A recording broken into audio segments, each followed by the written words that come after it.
My husband wants to divorce me and start over because he was not hired to be a father of our baby, so I am fighting for child support because I am not letting him off the hook. My husband Leo and I have been married for 5 years. I gave birth to our first child in September, a girl. My husband was present for most of my labor, but things went very pear-shaped and I had to have an emergency C-section. The doctors told him to leave the room and wait outside. In short, he did not see our daughter be born. A week ago he informed me that he wants to divorce and start over on his dreams of having a family. He insists that he cannot bond with our daughter and says it's because he didn't see her being born. He said a lot about how it's always been a dream of his to have a small, close-knit family, and now he can't have that with me because of the C-section and his not being in the room. His dad suggested therapy, but my husband refused, saying he knew it wouldn't work. I've made sure he knows I'm open to the idea if he changes his mind, but he's been very insistent that he knows this can't be fixed. Part of me knows I'm basically asking for a magic spell here, but does anyone have any ideas how / if this can be fixed? Update 1. I asked him to come with me to a therapist so I can get help understanding why he's leaving. He agreed and our appointment was yesterday. It didn't go badly, but it didn't go well either.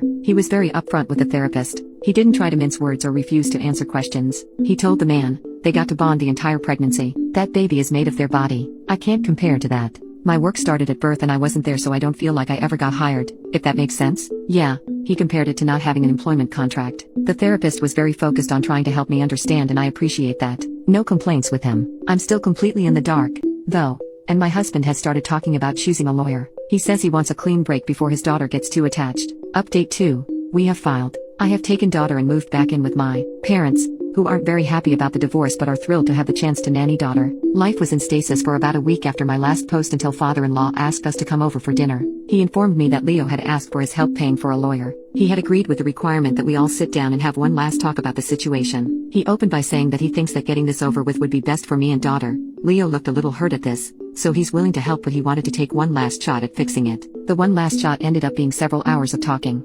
Father-in-law bluntly demanded that Leo explain his reasoning. Leo repeated the can't bond thing, and father-in-law asked why. The employment contract analogy was brought up again. After much back and forth, what do you mean by this? Why that? Father-in-law just said I'm not buying this. What's the real reason, Leo? Leo insisted till the end that what he'd been saying all along was his reasoning. He did not see daughter be born, so he can't bond. He tried. He insisted. The connection isn't there. He was supposed to connect when daughter was born. There was supposed to be a spark of connection between them, but that spark can only happen right at birth, I guess. In his mind he can't get it now. Father-in-law asked if Leo thought daughter wasn't his. Leo insists he has no doubts he is daughter's biological father.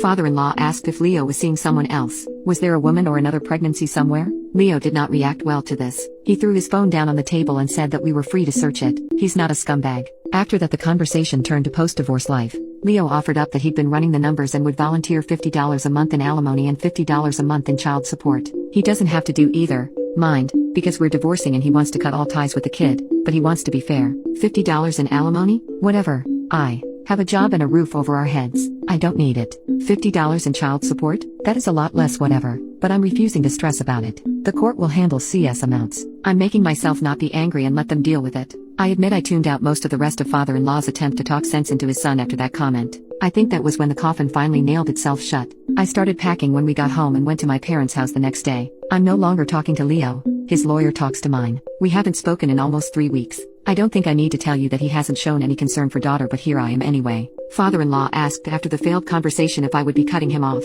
I assured him that he might not see us as much because of how far away my parents live and not knowing where I'll end up, but he's not getting rid of me or daughter that easily. He was very happy to hear that. So that's where I am. Papers have been filed. My daughter and I have moved out of the house. I'm doing my best to ignore Leo's existence. 7-month update. Daughter turned 1 this month. She landed on Nod as her first word. I suspect this is because father-in-law brought home a foster to adopt dog a few months back whose previous owners called her Nod or Nodder. Daughter loves the heck out of this dog. You guys. Father-in-law sends me pictures of her every day to show to daughter. My ex-husband and I are just waiting on some final paperwork for the divorce to be complete. He has not contested anything. He did look the judge in the face and repeat the whole didn't see birth, can't bond thing. His lawyer did try and defend that claim. He presented studies that he claimed said things about damages to bonds when fathers weren't present and actively involved in everything but the ex-husband was. He was there and active and involved my entire pregnancy, and was present for my entire labor until things went wrong. It wasn't a case of, oh hey, you knocked someone up 5 years ago, now bond with this kid. My daughter was definitely less than an hour old when he held her for the first time, probably less than half an hour. I had proof for this claim too. Among other things, I had pictures of the two of us at multiple prenatal appointments. Father-in-law was also willing to file a statement talking about how ex and he were involved in my pregnancy. Needless to say, the judge was not impressed with my ex's lawyer's arguments. He tried to push my ex for therapy and made comments about how ex would regret this later. Ex stood stubborn with his I need to start over line. He has visitation for the paperwork. Care to guess if he's used it? He does also have to pay child support. If you've read my post history, you might remember that he offered me a gigantic $50 a month. That's all he's been paying, despite the judge ordering a lot more, so that's a fight I'm going to have to steel myself for. I'm surprised he started scanting out before the divorce was even final, but he did tell me and father-in-law that he's not a scumbag, so in his mind he's probably just keeping true to his word or something. He's shown no interest in daughter. No other children, pregnancies or potential partners have popped up either. As best father-in-law can tell, X is single and not showing any interest in dating yet. I don't know how I feel, really. It would make more sense if he was cheating. It would be easier to have something solid to point to. Go fuck you into a tornado for making my life fall apart and then try to move on. But I'll lift evidence points to him honestly thinking he has to do this. I'm in therapy. I found a place in the middle of my parents and father-in-law, and I'm still doing freelance work. I would rate myself okay. My daughter is happy, healthy and kicking off. She will be fine. I plan to never speak to X again once this paperwork is done. I just have to wait to be able to totally start over myself.